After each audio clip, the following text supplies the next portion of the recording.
Baik, Assalamualaikum warahmatullahi wabarakatuh.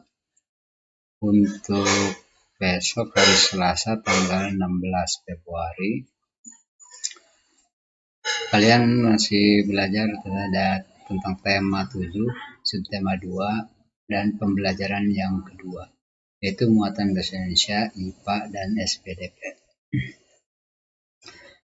Tetap jaga kesehatan ya, semoga kalian dalam keadaan baik-baik saja. Nah, perhatikan sekarang,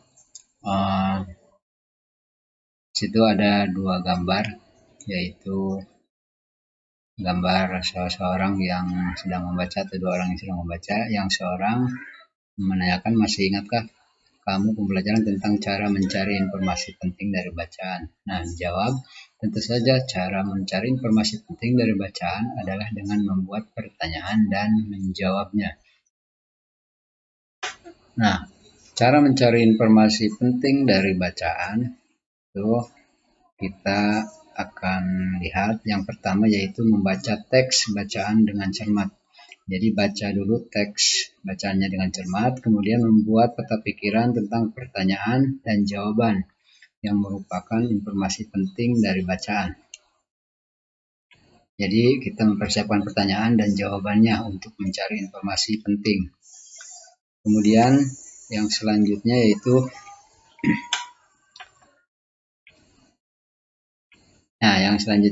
menggabungkan jawaban dari pertanyaan menjadi suatu simpulan bacaan. Jadi setelah membuat pertanyaan, kemudian membuat jawaban, nanti disimpulkan. Lanjut, di sini bacalah teks berikut dengan cermat. Nah, coba kalian nanti baca, di buku kalian juga ada peristiwa sebelum pembacaan naskah proklamasi. Kita akan belajar membuat peta pikiran. Nah, ini peta pikiran tentang informasi penting dari bacaan. Nah, ini bacaannya. Kita gali informasi yang penting dari bacaan. Nah, peristiwa sebelum pembacaan naskah proklamasi ini judulnya. Nah, kemudian kita membuat satu pertanyaan dengan kata tanya siapa. Siapa yang membawa Soekarno dan Muhammad Hatta ke Rengas Dengklok? Nah, ini jawabannya. Yang membawa Soekarno dan Muhammad Hatta ke Rengas Dengklok adalah para golongan muda. Nah, kemudian kata tanya mengapa. Kita buat kata tanya mengapa. Mengapa Soekarno dan Muhammad Hatta dibawa ke Rengas Dengklok? Rengas Dengklok tahu kan? Karawang. Mereka dibawa ke Rengas Dengklok agar terbebas dari pengaruh Jepang. Kemudian kita buat lagi kalimat di mana. Nah, di mana naskah proklamasi dirumuskan?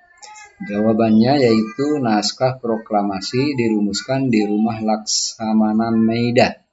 Kemudian siapa? Kata tanyanya siapa? Siapa yang menandatangani naskah proklamasi? Nah, yang menandatangani naskah proklamasi itu adalah Soekarno dan Muhammad Hatta.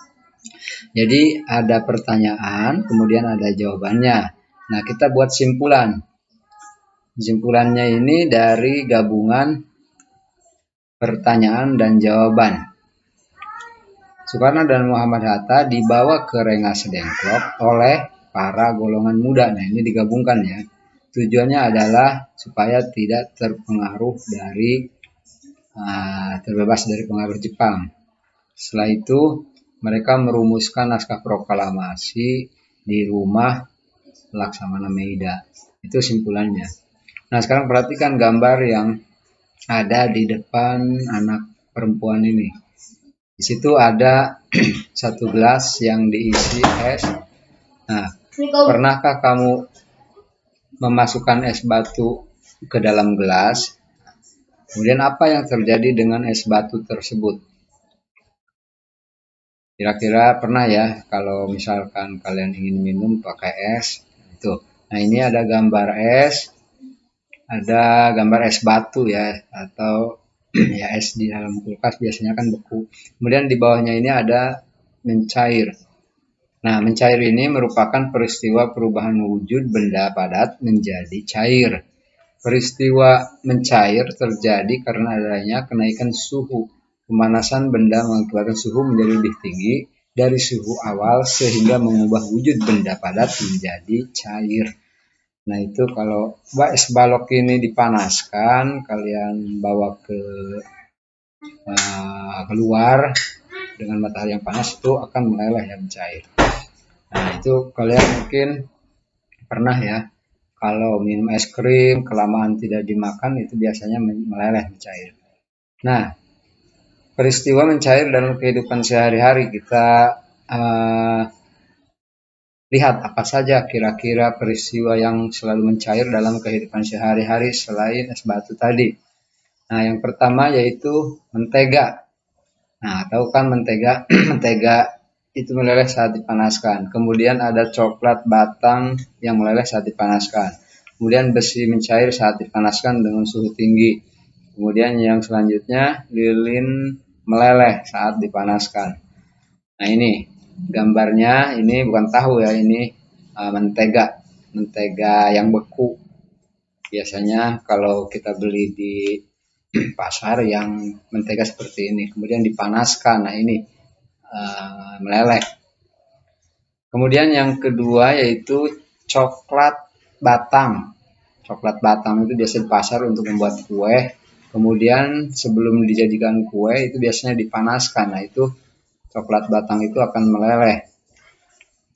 Kemudian yang selanjutnya ini besi. Besi kalau dipanaskan dengan suhu yang sangat tinggi itu biasanya meleleh.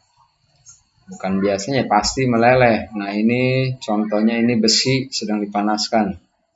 Ya, panaskan kemudian meleleh. Dia biasanya buat golok, pacul, dan itu biasanya dipanaskan dulu dengan suhu yang tinggi kemudian ditempa. Nah kemudian nanti kalau sudah ditempa ya jadi golok, jadi pisau dan sebagainya. Kemudian lilin. Lilin kalau kalian suka mencoba di rumah, lilin itu bisa meleleh. Nah gambar selanjutnya yaitu di sini ada kelompok yang sedang menari. Masih ingatkah kamu dengan pola lantai tarian? Ini kita belajar tentang SBDP. Ya. SBDP pola lantai adalah garis-garis di lantai yang dilalui oleh penari dari perpindahan tempat satu ke tempat lain pada saat melakukan gerak tari.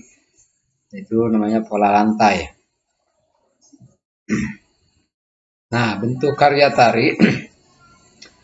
Bentuk karya tari itu ada 3. Yang pertama, bentuk tari tunggal. Yang kedua, bentuk tari berpasangan.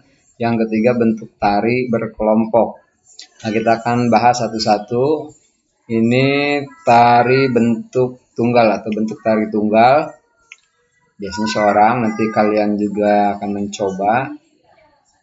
Nah, ini pola lantainya yaitu lurus, vertikal, dan horizontal. Jadi, pola lantainya hanya lurus. Lurusnya itu vertikal, bisa horizontal. Maksudnya vertikal itu bisa ke depan, bisa ke belakang, bisa ke samping kiri, bisa ke samping kanan. Kemudian kalau bentuk tari berpasangan itu menggunakan pola lantai diagonal. Lihat 2 orang penari ini berpasangan, bentuk pola lantainya itu diagonal. Nah, bisa kalian coba nanti dengan teman teman yang dekat. Kemudian yang ketiga, pola lantai berkelompok itu melingkar. Ini melingkar ya ke kanan ini. Oke, ini sampai situ. Nanti kita lanjutkan lagi pembelajaran yang selanjutnya. Nanti kalian coba untuk mengisi latihan yang ada di buku halaman berapa, itu halaman 92. Nah ini nanti dikerjakan. Nah itu latihnya seperti tadi yang dicontohkan, kapan peristiwa yang sungguh terjadi. Ini membuat peta pikiran ya. Itu yang tugasnya yang pertama, itu nanti ditulis oleh kalian, kemudian difoto, diupload di Japri ya, jangan di grup. Ingat, langsung ke nomor Bapak. Kemudian tugas yang SBDP-nya itu nanti Bapak kasih contoh video tentang